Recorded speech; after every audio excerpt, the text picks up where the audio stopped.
27 février 2017. Bonsoir, merci de l'attention et bienvenue dans cette édition. En voici le sommaire.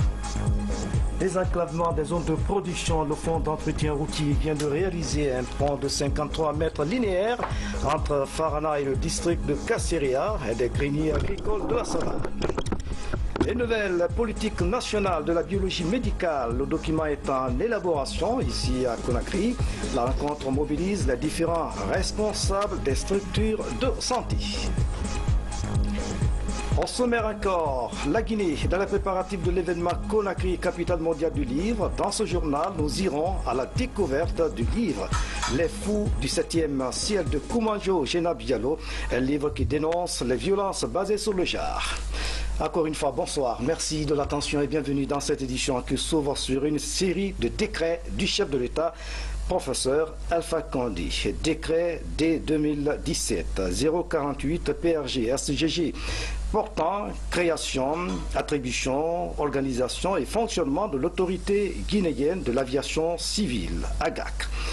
Le président de la République, vu la Constitution, décrète, dont nous vous lisons donc la disposition générale de ce décret. Article 1er, il est créé un établissement public à caractère administratif EPAE sous la tutelle du ministère en charge de l'aviation civile. Article 2. L'autorité guinéenne de l'aviation civile est dotée de la personnalité juridique et de l'autonomie financière conformément à la législation et à la réglementation régissant les établissements publics administratifs EPA. Article 3.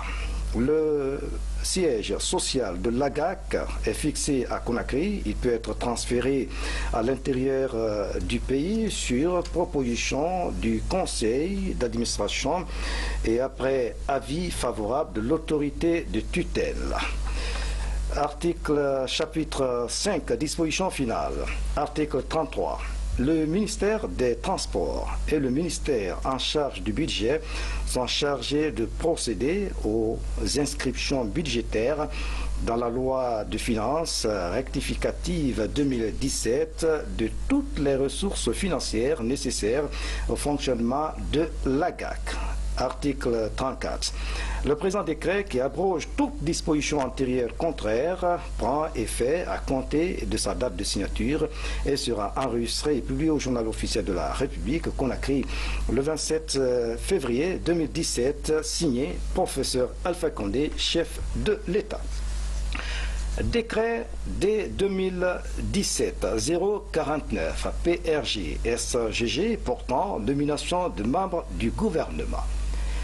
Le président de la République, vu la Constitution, vu le décret D 2015-226 PRG SGG du 26 décembre 2015 portant nomination du Premier ministre chef du gouvernement, décrète.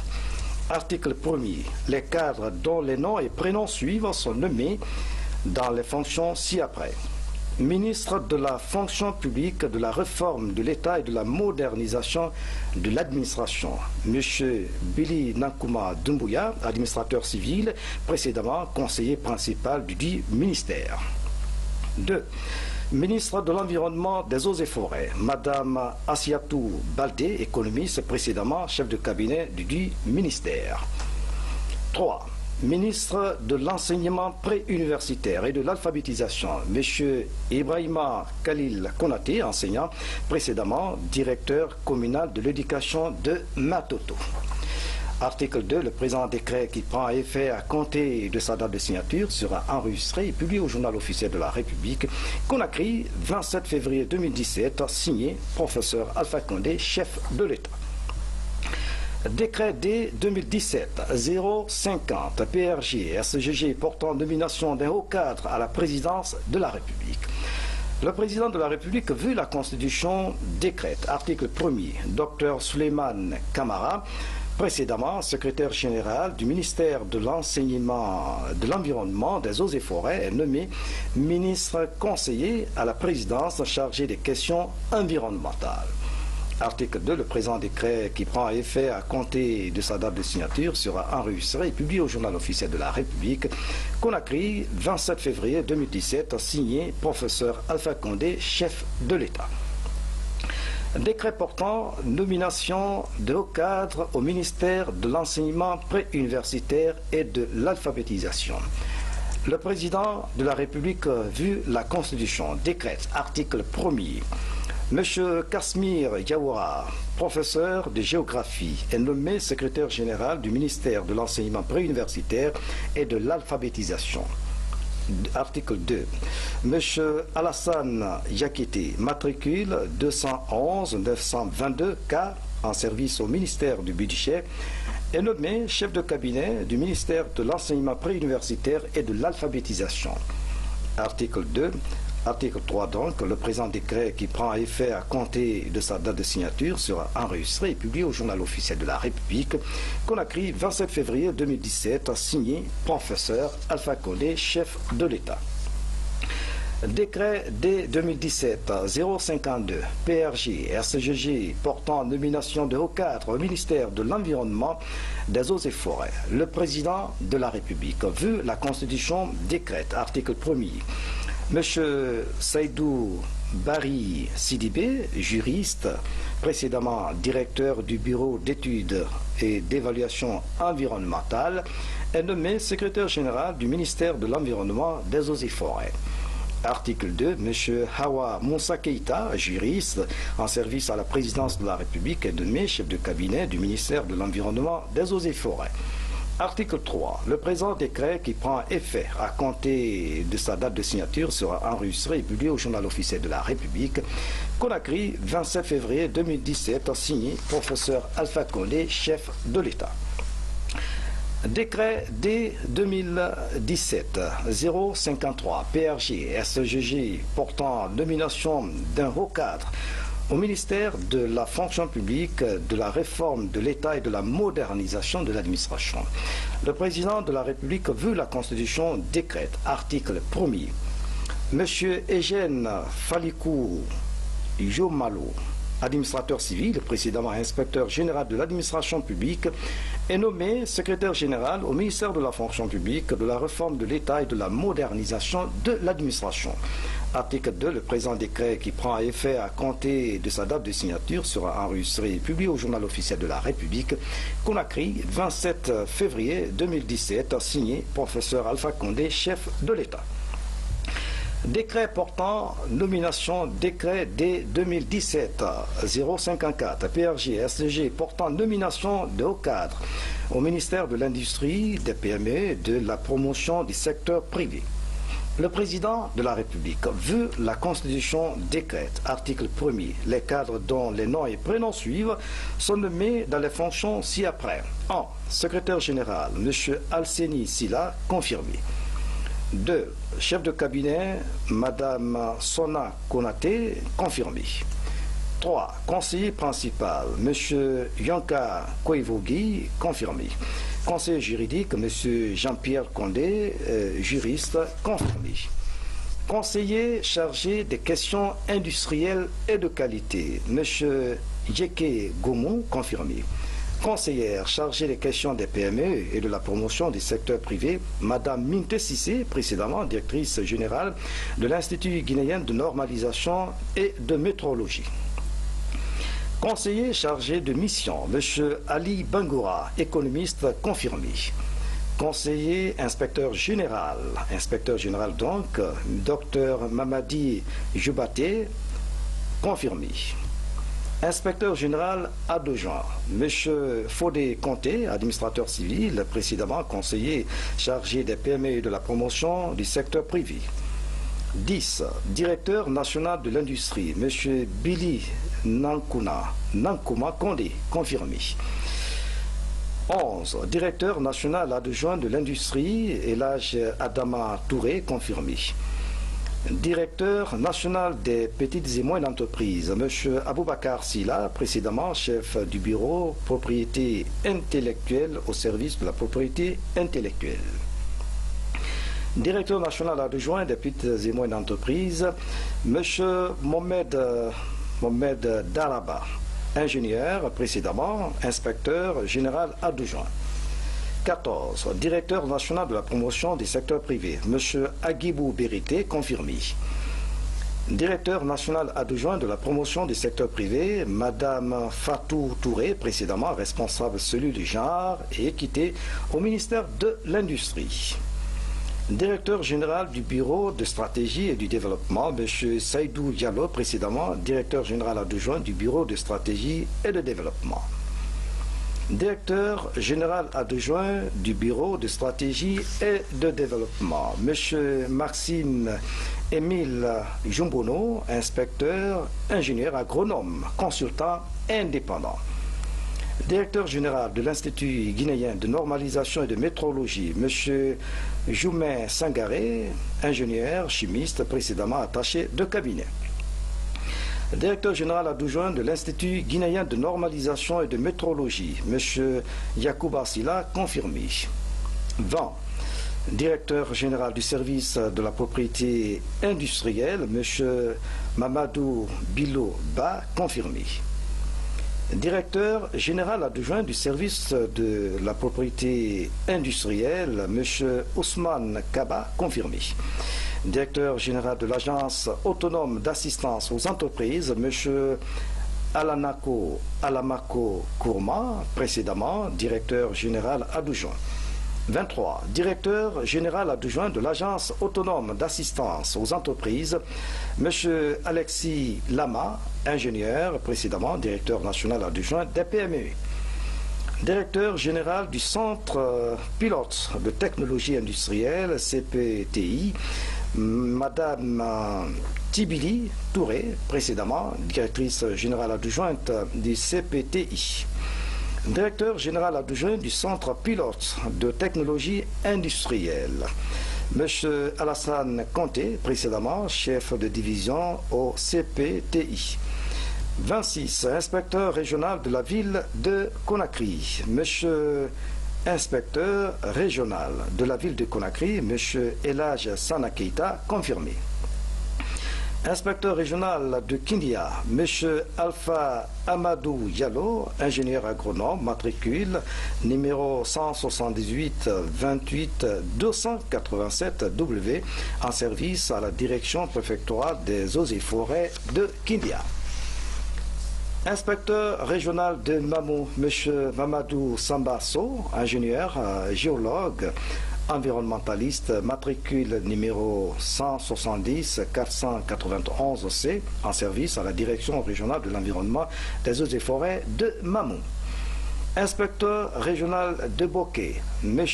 Mamadou Saliou Sogobari, précédemment inspecteur régional de Mamou. 30. Inspecteur régional de l'Abbé, M. Alfayo Yabi, confirmé. Inspecteur régional de Farana, M. Sanoussi Mara, confirmé. Inspecteur régional de Kankan, M. Aboubakar Biro Kondé, confirmé. Inspecteur régional de Zirikouré, M. Jean-Christophe Guilavogui, confirmé. Article 2. Le présent décret qui prend effet à compter de sa date de signature sera enregistré et publié au journal officiel de la République.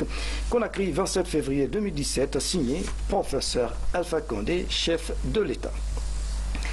Décret D 2017-055 PRG SGG portant nomination de haut cadre au ministère de l'Hôtellerie, du Tourisme et de l'Artisanat. Le président de la République, vu la Constitution décrète, article 1er, les cadres dont les prénoms et noms suivent sont nommés dans les fonctions ci-après. 1. Secrétaire général, M. Alpha Amadou Silla, précédemment conseiller chargé du tourisme et de l'hôtellerie. Chef de cabinet, Mme Mariam Mami, consultante en gestion hôtelière. 3. Conseiller juridique, M. Nabi Yaya Kamara, confirmé. Conseillère chargée de l'artisanat, Mme Sankon Rogiato Souma, confirmée. 5. Conseillère chargée du tourisme et de l'hôtellerie, Mme Bejani Maïmouna Sissoko, précédemment directrice nationale de l'hôtellerie. Conseiller chargé de mission, M. Mohamed Sek, précédemment en service au ministère de la Jeunesse. Conseillère chargée de la formation, Mme Keita Aïssatou Bari, confirmée. Directeur national de l'hôtellerie, M. Mohamed Sanoussi Sissé, administrateur civil. Directeur national adjoint de l'hôtellerie, M. Sori Berité, confirmé. Directeur national du tourisme, M. Fodé Bakari Yabi, précédemment en service à la Direction nationale du tourisme. 11. Directeur national adjoint du tourisme, M. Moustapha Diallo, précédemment directeur adjoint du BSD. 12. Directeur national des aménagements, M. Mamadou Alioubari, confirmé. Directeur national adjoint des aménagements, M. Aboubakar Sidiki Traoré, confirmé. 14. Directeur national de l'artisanat, M. Hadi Kondé, confirmé. 15. Directrice nationale adjointe de l'artisanat, Mme Aminata Tal, confirmée. 16. Directeur du bureau de stratégie et de développement, M. Félix Loa, confirmé. 17. Directeur adjoint du bureau de stratégie et de développement, M. Nyankwe Molmou, précédemment directeur national adjoint du tourisme. Inspecteur général, M. Beter Tamba Tolno, précédemment directeur général adjoint de l'Observatoire du tourisme. 19. Inspecteur général adjoint, M. Souleymane Magassouba, précédemment en service à l'inspection générale du ministère des Postes et Télécommunications et de l'économie numérique. Article 2, le présent décret qui prend effet à compter de sa date de signature sera enregistré et publié au journal officiel de la République Conakry le 27 février 2017, signé professeur Alpha Condé, chef de l'État. Décret D 2017-056 PRG SGG portant nomination des directeurs régionaux de l'hôtellerie, du tourisme et de l'artisanat. Le président de la République veut la Constitution décrète, article 1er. Les cadres dont les prénoms et noms suivent sont nommés dans les fonctions ci-après. Région administrative de Boké, directeur régional, M. Tahirou Diallo, précédemment inspecteur régional du tourisme, de l'hôtellerie et de l'artisanat de Boké. Directeur régional adjoint, M. Sewa Massaré, précédemment en service à l'Office national du tourisme. Région de Conakry, directeur régional, M. Mohamed Ali Diallo, précédemment chef de division à l'inspection générale. Directeur régional adjoint, M. Ibrahima Touré, précédemment en service à l'Office national du tourisme. Région administrative de Farana. Directeur régional, M. Moussa Diakité, précédemment en service à la division des ressources humaines du ministère de l'hôtellerie, du tourisme et de l'artisanat. Directeur régional adjoint, M. Joseph Lama, précédemment en service au bureau de stratégie et de développement du ministère du tourisme. Région administrative de Kankan. Directeur régional, M. Fodé Moussakourouma, précédemment inspecteur régional du tourisme, de l'hôtellerie et de l'artisanat de Kankan. Directeur régional adjoint, M. Alassane Diallo, précédemment en service à la Direction nationale de l'hôtellerie. Région administrative de Kindia, directeur régional, M. Aboubakar, M. Boubacar Yinji Ba, précédemment inspecteur régional du tourisme, de l'hôtellerie et de l'artisanat de Kindia. Directeur régional adjoint, M. Amadou Kamara, précédemment en service à la direction des ressources humaines. Région administrative de l'Abbé, directeur régional, M. Fodé Ismaël Kamara, précédemment inspecteur régional de l'hôtellerie, du tourisme et de l'artisanat de la ville de Conakry. Directeur régional adjoint, M. Mangué Conté, précédemment en service à la direction nationale du tourisme. Région administrative de Mamon, directeur régional, M. Mamadou Saïdou Diallo, précédemment inspecteur régional de l'hôtellerie, du tourisme et de l'artisanat de l'Abbé. Directrice régionale adjointe, Mme Kokou Béatrice Guémou, précédemment chef de section de l'hôtellerie, du tourisme et de l'artisanat de Kalem. Région administrative de Zérikouré, directeur régional, M. François Daziz Haba, précédemment inspecteur régional du tourisme, de l'hôtellerie et de l'artisanat de Zérikouré. Directeur régional adjoint, M. Younoussa Kamara, précédemment en service à la Direction nationale du tourisme. Article 2. Le présent décret qui prend effet à compter de sa date de signature sera enregistré et publié au journal officiel de la République. Conakry, 27 février 2017, signé professeur Alpha Condé, chef de l'État. Décret D 2017-057 PRG SGG portant nomination d'un haut cadre au ministère de la Jeunesse. Le président de la République, vu la Constitution, décrète, article 1er, M. Sidiki Touré, ingénieur, précédemment directeur national des infrastructures socio-éducatives et de l'équipement, est nommé secrétaire général du ministère de la Jeunesse en remplacement de M. Bani Sangaré, appelé à d'autres fonctions. Article 2. Le présent décret qui prend effet à compter de sa date de signature sera enregistré et publié au journal officiel de la République Conakry le 27 février 2017, signé professeur Alpha Condé, chef de l'État. Direction Haute-Guinée avec la réalisation d'un pont de 53 mètres linéaires sur le fleuve Mafou, situé entre Farana et Kouroussa. Les travaux sont financés par le Fonds d'entretien routier et exécutés par l'entreprise Cassiria SA. Cet ouvrage contribue au désenclavement des zones de production. Voici le reportage de Moussa Koumar. Long des 53 mètres linéaires, ce pont en béton armé surplombe le fleuve Mafou. Non loin du district de Kasseria, dans la préfecture de Kouroussa, sa réalisation était une nécessité. Durant près de demi-siècle, les populations de cette localité éprouvaient des difficultés pour traverser ces fleuves qui séparent les villes de Farana et Kouroussa. Il fallait emprunter ces embarcations de fortune pour aller d'une ville à une autre. Aujourd'hui, on doit dire Dieu merci parce que ça désenclave plusieurs localités. En plus, ça réduit la distance Farana-Kankan d'environ 100 km. Parce que par le passé, les véhicules passaient par Dabola, Kouroussa-Kankan, ou alors par Kissidougou-Kankan. Vous voyez, donc aujourd'hui, on a une réduction de distance d'environ 100 km. Cet ouvrage a été construit par l'entreprise Kasseria Sal en 2014 sous financement du Fonds d'entretien routier.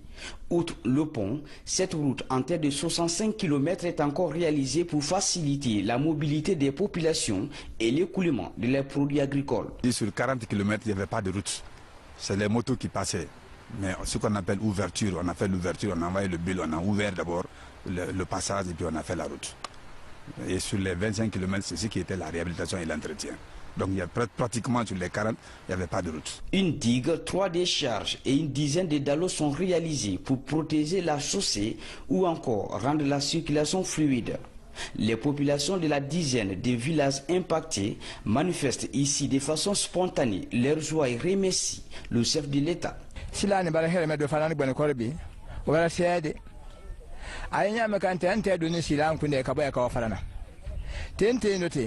Avant, nous transportions nos bagages pour aller à Farana. Aujourd'hui, ce calvaire est fini. On ne fait plus 30 minutes pour aller à Farana. La route est bien. Vraiment, nous remercions le chef de l'État. Les travaux réalisés font l'objet d'appréciation de la part des ingénieurs du Fonds d'entretien routier mobilisés pour la réception définitive des ouvrages. Nous constatons effectivement que ce qui a été prévu dans le contrat a été effectivement mis en œuvre sur le terrain. Cependant, il reste encore à faire. Les populations en ont sollicité. Nous-mêmes, nous constatons qu'il y a encore des ouvrages à réaliser. Tout n'est pas parfait. Et puisque c'est une action qui commence, et je pense que les techniciens, à savoir les services déconcentrés du ministère des Travaux publics, feront le nécessaire, les inventaires qu'il faut pour que la suite des ouvrages soit réalisée, afin que la route puisse tenir pendant longtemps. L'autre défi reste l'ouverture de cette route qui relie le district de Kasseria à la sous-préfecture de Banfele. La traversée de cette route de 30 km relève du parcours de combattants. Dans l'actualité encore, le ministre des Travaux publics multiplie les contacts sur le terrain. Madame Oumou Kamara ne veut plus se contenter des rapports écrits. Elle était sur le chantier routier, l'Abbé Mali pour voir et apprécier l'évolution des travaux. Le constat révèle que les entreprises contractuelles n'ont pas respecté le cahier de charge. Suivez le reportage de Ansman Toumani Kamara. Au lancement des travaux, la réhabilitation de la route Labé-Mali peine à finir. Le premier lot part de Labé à la localité de Yéguélé sur 53 km. Ingénieur de formation des TP, la ministre a révélé de nombreuses insuffisances sur ce chantier qui trahissent le cahier de charge. Ce n'est que de la poussière. L'hivernage, la route là ne sera pas praticable à cause de la boue. Chercher des bonnes carrières, des bons emprunts, de matériaux corrects pour mettre sur la route. Ça, c'est le premier constat. Deuxième constat, il n'y a pas de dégagement. On a vu des villages serrés là-bas où l'entreprise ne s'est même pas donné la peine de dégager un peu pour garantir la visibilité. Oui, les remarques là, elles sont fondées. Donc on a un problème de carrière au niveau de la zone. Le plus-value de transport qui est accordé, c'est à partir de 5 km. Donc on trouve rarement la bonne latérite sur la zone.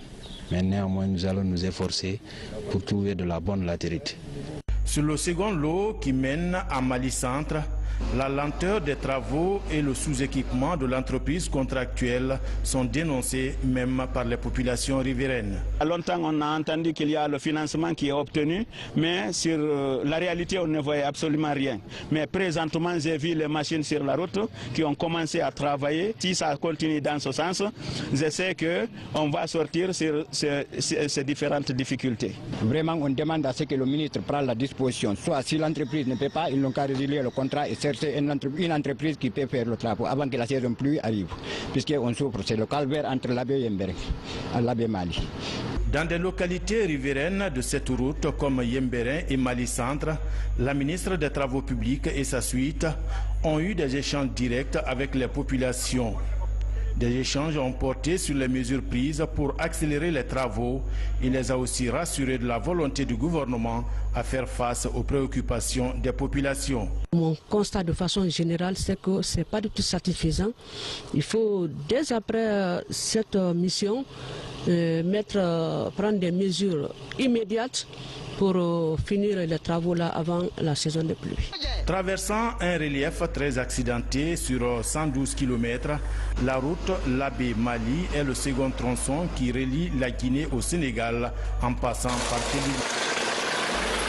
Les organisations paysannes de Kindia et Fouré-Karia viennent de bénéficier de 4 motos, pompes et accessoires. C'est un don du gouvernement guinéen à travers le ministère de l'Agriculture. Les bénéficiaires se sont réjouis des équipements reçus. Ousmane Bangoura a suivi la remise. Ananas des préfectures de Kindia et Fouré-Karia.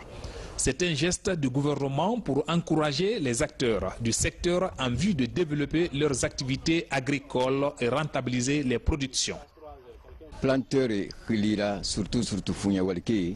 Nous, planteurs, nous sommes contents du gouvernement Mamadi Yula. C'est le lieu pour nous de réaffirmer notre engagement à la relance de la filière ananas dans les localités comme Frigiagbe et Maferenya. Alako, la filière ananas va relance Nagaraba, on a 1000 hectares là-bas. La promotion de la filière ananas dans le pays est une des préoccupations du gouvernement guinéen. Pour cette première phase pilote, il s'agit de mettre en place un mécanisme de suivi et de rationalisation de l'utilisation des équipements mis à disposition d'un système d'irrigation pour 10 à 20 hectares dans les préfectures de Kindia et Fouré-Karia. C'est un geste à encourager. Santé, les travaux de révision de la politique nationale de la biologie médicale se poursuivent à Conakry. La rencontre mobilise les responsables des structures hospitalières des différentes régions du pays.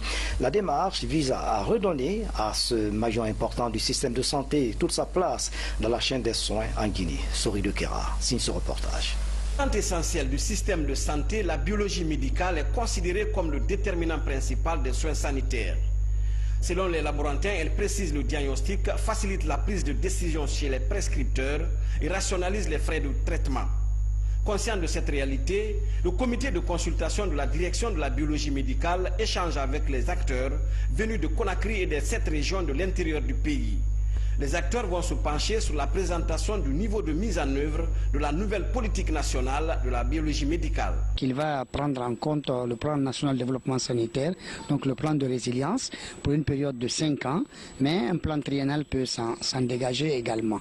Mais l'intérêt aujourd'hui, c'est que tout le monde est autour de la table pour parler de biologie, parce que cette biologie ne peut pas se faire de façon isolée, uniquement par les techniciens de laboratoire. Donc et les prescripteurs et les utilisateurs et tous les éléments du système de santé doivent être impliqués pour que cette politique puisse réussir. Ces réflexions devront aboutir à l'élaboration d'un plan d'intervention stratégique. Un plan qui devra comporter des actions prioritaires à réaliser et adaptées aux besoins essentiels de chaque région. Le plan, d'abord, c'est l'organisation générale. C'est-à-dire qu'il faut un système national de biologie médicale qui comprenne des aspects santé et non santé. Et toute cette organisation doit pouvoir, on doit dire comment on va mettre en place l'ensemble des structures. 2, la dimension maintenant, comment on va renforcer les laboratoires. Et puis, comment on va contrôler la qualité de ce qui va se passer. Et également, quel est le personnel qu'on va mettre dans ces différents lieux. Et aussi, bien sûr, quelles sont les sources de financement pour donc que tout ce qu'on va envisager soit mis en œuvre. Avec l'accompagnement technique et financier de l'Agence française de développement, ces actions de révision de la politique de la biologie médicale concourent à l'amélioration des rapports d'interdépendance entre médecins et biologistes. Le tout pour des soins de qualité conformément aux normes de l'OAS, Organisation ouest-africaine de la santé. Dans la préfecture de Koya, le département de la jeunesse a lancé ce lundi une formation de 160 pères éducateurs, dont en majorité des infirmières d'État. Pendant 2 jours, ces femmes seront outillées en technique de marketing social afin d'identifier les foyers les plus touchés par le virus Ebola. Cette formation s'inscrit dans le projet Filet socio-productif. Le reportage de Abdul Aziz Baldi. La fièvre Ebola a fait beaucoup de victimes en Guinée. Plusieurs familles ont perdu des proches dans les villes comme Koya et Forêt-Karia. Après 48 heures de formation, ces 160 pères éducateurs auront pour tâche d'identifier les foyers les plus touchés. S'en suivra un programme d'appui dénommé transfert monétaire non conditionnel. Il s'agit pour le gouvernement guinéen d'atténuer la pauvreté qui guette ces familles. Ce transfert monétaire a décidé de recruter 160 jeunes filles qui sont des infirmières d'État avec des mentions bien et très bien. J'ai lancé le comité de présélection, donc c'est avec grand bonheur que je suis là aujourd'hui pour lancer la formation qui va leur permettre maintenant d'être sur le terrain et de pouvoir faire le marketing social qui permettra d'enregistrer et de recruter les ménages les plus vulnérables. Une stratégie post-Ebola mise en œuvre par le projet Filet socio-productif est appuyée par la Banque mondiale. Le fonds qui va permettre de mener ces activités est un fonds lié à Ebola. Donc, pour pouvoir cibler ces préfectures, nous avons plutôt touché les régions qui ont été beaucoup affectées par la maladie Ebola. Et suite à ça, nous sommes passés aux préfectures. Par rapport aux préfectures, étant donné qu'on n'avait pas trop d'informations sur certaines informations, certaines statistiques, nous sommes plutôt basés sur le niveau de scolarisation des élèves et le taux de fréquentation des postes de santé. C'est une phase pilote qui va permettre au gouvernement d'avoir les mécanismes nécessaires pour pouvoir engager une dynamique de protection sociale au niveau de tout le pays. 21 préfectures sont ciblées pour cette première phase du projet. Il s'agit à terme de doter le pays d'une stratégie nouvelle de lutte contre la pauvreté et de protection sociale. Dans le même registre, plus de 100 femmes, gendarmes et policières à l'école de la culture de la paix. La rencontre est initiée par le Centre du commerce international et du développement. Ces femmes se familiarisent avec les techniques de résolution des conflits du Conseil de sécurité des Nations Unies. Ça à Marathon. La réforme du secteur de défense et de sécurité, un vaste projet lancé par le gouvernement guinéen il y a quelques années. Pour sa mise en œuvre, les initiateurs misent sur la contribution de tous les acteurs sociaux. Dans cette salle, gendarmes et policières renforcent leurs connaissances sur les résolutions 1325 et connexes du Conseil de sécurité des Nations Unies. Des articles qui encouragent la plus grande participation des femmes aux opérations de maintien de paix et de sécurité. Pendant ces 2 jours, il y a d'abord la reconnaissance de l'infraction, il y a la connaissance des textes et des résolutions Femmes et Paix des Nations Unies. Les différents articles sont là, elles doivent apprendre cela et elles doivent savoir aussi comment se tenir, comment gérer les VBG, les violences basées sur le genre, comment mener une enquête. Donc tout ceci font partie des thématiques à développer. La vulgarisation des principes démocratiques en Afrique est l'un des piliers essentiels de ces chantiers de réforme. Les maîtres d'œuvre saluent la démarche de formation de la couche féminine. Dans chaque conflit armé, les femmes sont les premières victimes. Les filles sont les premières victimes. Donc cette couche pourrait être mieux protégée par les autres femmes venant du monde sur le théâtre des opérations de l'ONU que les hommes. C'est pourquoi, avec les partenaires internationaux, nous avons redoublé l'effort pour former le maximum possible de filles guinéennes de toutes les forces de défense et de sécurité. L'intégration des femmes dans le processus de décision, dans les prises de décision, doit intéresser les femmes parce que nous avons constaté dans les institutions, dans les lieux de service, les femmes sont peu représentées. Donc cette formation doit édifier encore plus les femmes en vue de leur donner le courage et enfin qu'elles soient représentées dans les différents services en tant que chef dans les postes de commandement. Cette session de formation des gendarmes et policières est une contribution du Centre de commerce international et de développement. Déjà en 2016, la même structure avait formé 150 femmes sur les concepts de genre et de sécurité. Je vous le disais en titre, les préparatifs de l'événement Conakry, capitale mondiale du livre 2017, se poursuit depuis près de 3 mois. Le réseau Renaissance française organise une rencontre autour d'une personnalité et d'un écrivain pour ce mois de février. C'est au tour de la romancière guinéenne Jenab Koumancho Diallo. Elle met l'occasion à profit pour présenter son livre Les Fous du 7e ciel. Une œuvre qui parle d'une jeune fille victime de l'excision. Yamokaba explique. Cette rencontre se tient le dernier vendredi de chaque mois. Elle permet aux professionnels du livre d'échanger sur les enjeux de leur profession. Une initiative du réseau Renaissance française qui vient accompagner l'événement Conakry, capitale mondiale du livre. L'organisation de Conakry, capitale mondiale du livre, qui est un événement majeur qui doit être soutenu, encouragé par tous les Guinéens. Parce que c'est le premier grand événement de classe mondiale qui se passe en Guinée. Et dans cet esprit, avec le programme que vous voyez, on s'est engagé à sortir au moins 1000 livres pendant l'année là.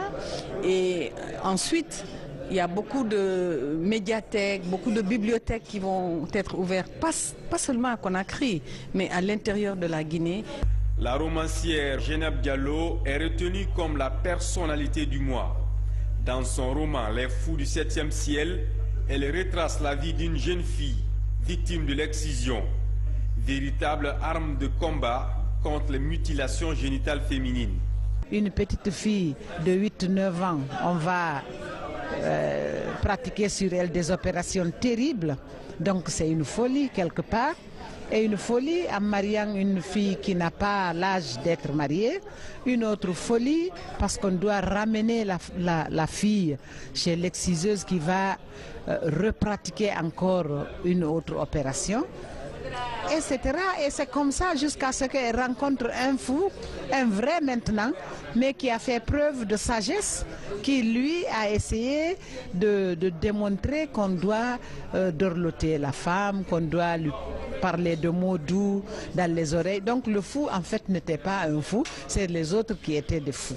Voilà pourquoi j'ai dit fou, maintenant 7e ciel, parce que le fou qui a entraîné la fille lui avait dit nous devons aller ensemble visiter le 7e ciel, mais tout le monde sait que le 7e ciel c'est pour dire que nous voulons aller voir la sublime beauté et puis peut-être même l'extase.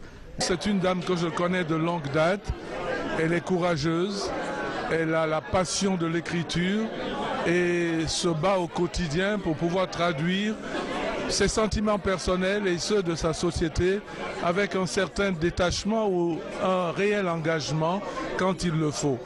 Fondé pour appuyer le projet Capitale mondiale du livre dans les États francophones, le réseau Renaissance française fait aussi la promotion des auteurs guinéens. Au mois de mars prochain, le 4e rendez-vous sera consacré à l'œuvre intitulée « L'Afrique, parlons-en » de l'écrivain Kémoko Touré. Et puis le ministre de l'Administration du Territoire et de la Décentralisation informe, mesdames et messieurs, les leaders des partis politiques agréés qu'une mission de son département conduite par le directeur national des affaires politiques entreprendra une visite de contrôle à leurs sièges respectifs du 1er au 10 mars 2017 conformément à la charte des partis politiques. En prélude à cette mission, vous êtes invités à déposer à la direction nationale des affaires politiques, 4e étage, immeuble Free à base, l'adresse de vos sièges et vos numéros de téléphone. Conakry, 27 février 2017, signé Général Borima Kondi. La campagne de commercialisation des ferrailles session 2017 est lancée dans notre pays. Ici à Conakry, les acteurs se sont donné rendez-vous au siège de leur fédération pour parler des grandes réformes engagées dans la filière des ferrailles, une filière qui fait du schéma. Falilou Diallo nous fait le point. 2 ans après la mise en place de la Fédération des ferrailleurs de Guinée, les acteurs de la filière intègrent enfin le système du commerce international. Désormais, l'export et l'import dans le secteur doivent être conformes aux principes et règlements du marché mondial. D'où cette campagne de commercialisation des ferrailles en Guinée. Nous nous réjouissons d'avoir intégré le système économique de notre pays, qui est aussi un acte de participation de notre filière au développement de notre cher pays, la Guinée. Nous nous réjouissons également du fait que notre fédération, maintenant mieux structurée, désormais contrôle plus facilement la ferraille à travers ce centre qui accueille cette cérémonie. Cette nouvelle fédération bénéficie de l'appui des partenaires tunisiens et belges, des partenaires qui entendent apporter leur expertise au développement du secteur. Le fait qu'on va aider autant financier, autant commercial et avec toute notre possibilité, ce qu'on a d'ailleurs toujours fait jusqu'à maintenant, ça doit aider surtout la première place pour le développement de l'économie du pays. La mise en place de cette entité réjouit le gouvernement. Elle devrait permettre d'améliorer le niveau de vie des acteurs de la filière ferraille et générer des ressources pour l'État. Ça fait fonctionner beaucoup d'autres services qui sont liés à cette filière. Et ça fait donner des revenus aux acteurs. L'État, avec le paiement de ses impôts et d'autres revenus aussi, bénéficie. Mais il y a aussi, ça crée de l'emploi. Ce qu'il ne faut pas aussi oublier. C'est une filière qui crée énormément d'emplois à partir même des villages jusqu'à Conakry. Déjà, pour accompagner cette nouvelle organisation socio-professionnelle, le chef de l'État, professeur Alpha Condé, a offert une bascule de 100 tonnes aux acteurs de la filière. Et puis une décision de la haute autorité de la communication relative à la publication d'une image pornographique à la une du journal Les Échos de Guinée, numéro 424 du lundi 27 février 2017. Vu la loi fondamentale en ses articles 7 et 125, vu les photos publiées à la une du numéro 242 du journal Les Échos de Guinée dans sa livraison du lundi 27 février 2017, déclare que le journal Les Échos de Guinée a violé 1. La disposition de la loi fondamentale dans son préambule et en ses articles 5 et 6. 2. La disposition de la loi organique L 2010-002 CNT du 22 juin 2010 portant sur la liberté de la presse, notamment les articles 44 et 107. Les règles de l'éthique. 3. Les règles de l'éthique et de la déontologie du métier du journaliste. En conséquence, la haute autorité de la communication ordonne la suspension du journal Les Échos de Guinée pour une durée de 6 mois allant du 1er mars au 31 août 2017. Notifie la présente décision à l'Association guinéenne des éditeurs de la presse indépendante, AGEPI, et à toutes les autres associations de presse. La présente décision sera publiée au journal officiel de la République de Guinée, délibérée lors de la session extraordinaire du 27 février 2017, tenue à son siège à Conakry. Ont participé Omar Yassine Ba, président par intérim, Hawakami Kamara, membre, Ousmane Kamara, membre, Mori Fofana, membre, Sekouna Keita, membre, Ibrahima Sori Sila, membre, Mamadi Keita, membre. Conakry, le 27 février 2017, pour la haute autorité de la communication, le président par intérim, le commissaire Omar Yassine Ba.